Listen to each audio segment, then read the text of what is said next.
मित्रों, स्वागत है मेरे इस YouTube चैनल सशक्त वॉइस में। बंधुओं, जाने इस वीडियो के माध्यम से कि अच्छे लोगों की मृत्यु जल्दी क्यों हो जाती है। हालांकि इस बात को आपने भी किसी न किसी से कहते हुए सुना जरूर होगा कि अच्छे लोगों की मौत जल्दी हो जाती है, जबकि पापी और अधर्मी लोग अच्छे लोगों की तुलना में लंबे समय तक जीवित रहते हैं। क्या सच में ऐसा होता है? और यदि होता है तो इसका भी कोई कारण जरूर होगा। मित्रों, मृत्यु तो एक अटल सत्य है। जो भी प्राणी इस धरती पर जन्म लिया है उसकी मृत्यु एक दिन होगी अवश्य। लेकिन यहाँ सवाल इस बात का है कि अच्छे लोगों की ही मृत्यु जल्दी क्यों हो जाती है। मित्रों, इसका भी एक कारण है जो शायद हर किसी को पता भी ना हो, और यदि आप जानना चाहते हैं तो आप वीडियो अंत तक जरूर देखें।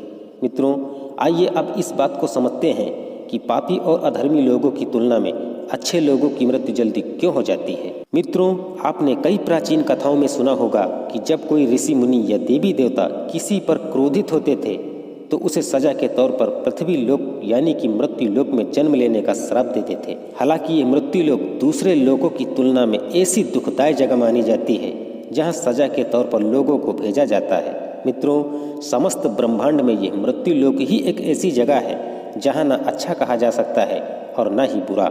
इसे आप कर्म भूमि भी कह सकते हैं, क्योंकि वेद और शास्त्रों में भी यही कहा गया है कि कर्मों के ही हिसाब से आगे की यात्रा तय होती है।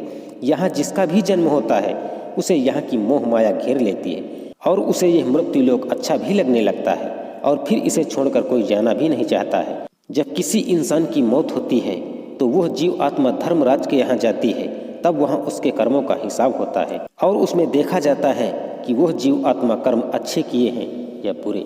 अगर किसी जीव आत्मा ने मृत्यु लोक में बहुत बुरे कर्म किए हैं, वह अधर्म और अत्याचार ही किया है, तो उसे दूसरे जन्म में उसका हिसाब चुकाना अवश्य पड़ता है और उसी कारण उस जीव आत्मा को लंबा जीवन काल मिलता है। यदि जीव आत्मा ने अच्छे कर्म किए हैं तो उसे अगले जन्म में कम सांसें दी जाती हैं। हालांकि कुछ लोग ये भी कहते हैं कि अच्छे काम करने वालों को लंबा जीवन मिलना चाहिए और बुरे काम करने वालों को कम जीवन मिलना चाहिए। लेकिन भगवान की व्यवस्था ही उत्तम व्यवस्था है, क्योंकि इस मृत्यु लोक में रहना और जीवन व्यतीत करना ही हमारा लक्ष्य नहीं है। हम सभी जीव आत्माओं का अंतिम लक्ष्य तो परम पवित्र बनकर मोक्ष प्राप्त करना है और परम पिता परमेश्वर का सानिध्य प्राप्त करना है। हर एक जन्म के साथ हमें अवसर मिलता है कि हम अपनी चेतना के स्तर को अच्छे काम करके ऊपर उठाएं, क्योंकि जब हम बुरे काम करते हैं तो हमारी चेतना का स्तर नीचे गिर जाता है और हमें हजारों लाखों साल तक इस मृत्यु लोक के दुखों को झेलना पड़ता है। ऐसा कहा जाता है कि एक जीवात्मा को 84 लाख बार इस संसार के चक्कर काटने पड़ते हैं, तब जाकर उस जीवात्मा को मोक्ष मिलती है। लेकिन जो जीवात्मा अच्छे हैं वो जीवात्मा जल्द से जल्द शुद्धता प्राप्त करते हैं। इसीलिए परमात्मा उसका जीवन काल कम रखता है, ताकि वो जीवात्मा इस मृत्यु लोक के कष्टों को कम सहन करे और परम धाम में जाकर परम शांति और आनंद को प्राप्त कर सके। और जिस जीव आत्मा ने मृत्यु लोक में बुरे काम किए हैं उसे इस मृत्यु लोक की यातनाओं को ज्यादा समय तक सहन करना पड़ता है, तब जाकर उसे परम धाम की प्राप्ति होती है। और दूसरी बात यह भी है कि हर जीवात्मा का इस मृत्यु लोक में जन्म किसी न किसी उद्देश्य के होता है।